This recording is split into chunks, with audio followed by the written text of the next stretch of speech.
Michael definitely had a sharp sense of humor, but when it came to making music, Akon remembers him being all business. Well, a lot of our memories in the studio was a lot of it work because he was so focused on trying to get the right material out that we didn't really play around in there. You know what I mean?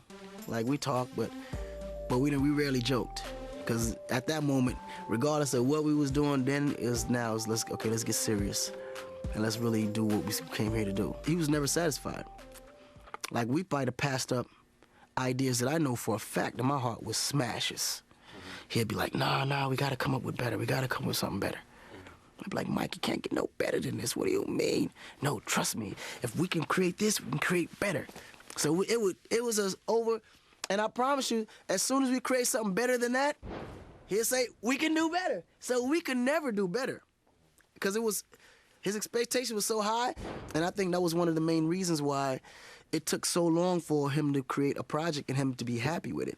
Because he was so hard on himself and such a perfectionist to a point where no matter how incredible the record was, he believed it can get more incredible. Like, we never finished. It always became, we did tons of ideas. Like, I got ideas for years. Literally, I got ideas now that I probably use for myself because we never got a chance to use them. But I know we're great, you know what I mean? Because music was always just fun and great going. But with him, it was a legacy that has to be, and a reputation that he had to have, and a standard that he had to continually match or get beyond, because he had accomplished and done so much to a point where he had to expand higher than where he was already at. He created a standard so high for himself that he could not see himself lose. But in this way, you know, I think I could never dispute with him, because at the end of the day, when the project was done, you couldn't deny it. As we've learned thus far, Michael Jackson wasn't always the soft-spoken, introverted man that many of us perceived him to be. In fact, he was often quite the opposite. According to legendary producer Teddy Riley, who worked on the Dangerous, History and Invincible albums, Michael was a lot like us. He loved to bowl, play practical jokes on people, and beatbox to songs he had stuck in his head. But it got truly real when it came to Michael's kids. According to his friend, they were undoubtedly the love of his life. On the Invincible album, we worked in New York, and he had his children in New York, and I felt so nervous meeting his children, but he brought them in and he said, I want you to meet Paris and I want you to meet Prince. And I said, wow, cool. He's like, okay, they're coming in now. Just have a seat, sit down, sit down. I was like, okay, it's like, almost like you're meeting a brother's children, you know, for the first time. It's like my big brother, and I'm about to meet my niece and nephew. And they walked in playful and were like, so this is Theodore. He didn't say Teddy, he was like, this is Theodore. And they were like, hi, Theodore. And it was just the greatest feeling. I felt like I was part of the family. With his children, it just gave him even more of a realness. He reads them a book every day. When we were in Virginia doing the Invincible album, it was not one day miss reading the children something. So that showed me right there, he's an incredible father. We talked about his moments when he was young and how, you know, he would never have his children go through any of that. He would never scold them. You know, it was just not the answer. And he knew, he just like, I would never have them go through the same thing ever in their lives. He's like, I think the best scolding for children is time out. The best scolding for children is let's read a book. I have to say this, his timeouts are not as bad as, you know, our timeouts and, you know, family timeouts. His timeout is the kids gotta go lay in the bed and stay in the bed. They don't go up against the wall and look at the wall for, you know, an hour, you know, or 10 minutes. He sent them to the bunks with no TV. So for me, that's a good timeout. But the kids, you know, they knew what it was. They realized what it was. So that's what I witnessed when I met the children. They love their dad. They love their dad so much. They love him so much, and I know that they're gonna really miss him. Really, really, really miss him. All of us know Michael Jackson as the king of pop, but he's also the undisputed king of charity.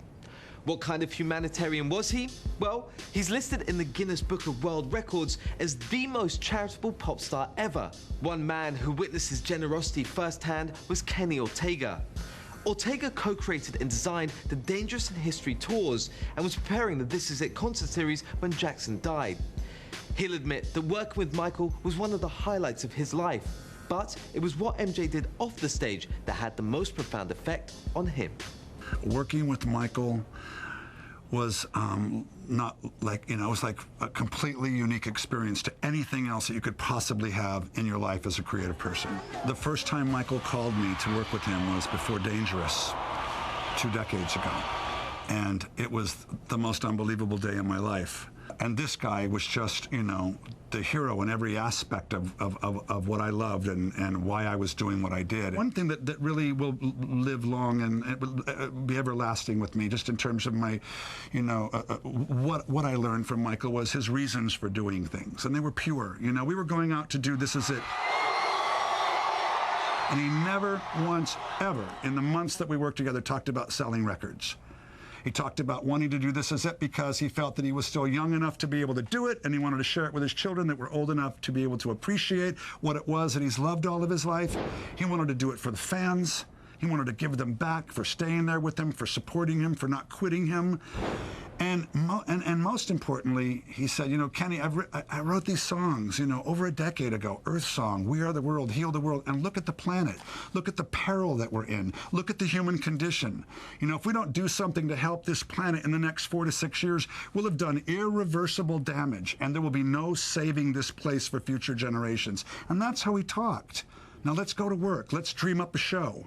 Let's entertain people, but let's leave them with something important at the end of the day. I was doing the Olympics the second time Michael called me. I was actually doing the Atlanta Olympics opening and closing ceremonies when Michael called and said, I need you now. And I was like, okay. I was doing the biggest show on the planet, but I was still going to figure out a darn way to work with Michael, because, when he called, you said yes. I dealt with the consequences of having said yes after, but never wanted to pass up an opportunity because I knew it would be life-changing. I was with Michael in Eastern Europe, and we got off of a plane, and he said, you want to go to the hotel, you want to come to the orphanage with me? And it was like, rather than going to the hotel, he went to the orphanage.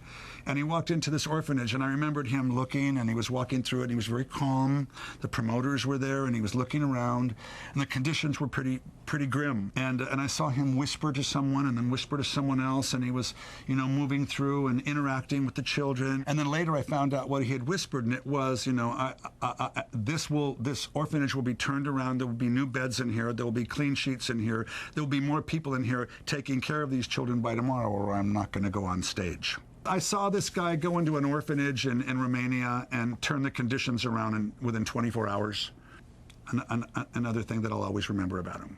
This guy had the biggest heart of anybody and really, really did care about improving, the human condition, especially for children. That was part of his mission. While he was on tour, he always wanted to know what he could do in each place so that when he left the place better, having been there.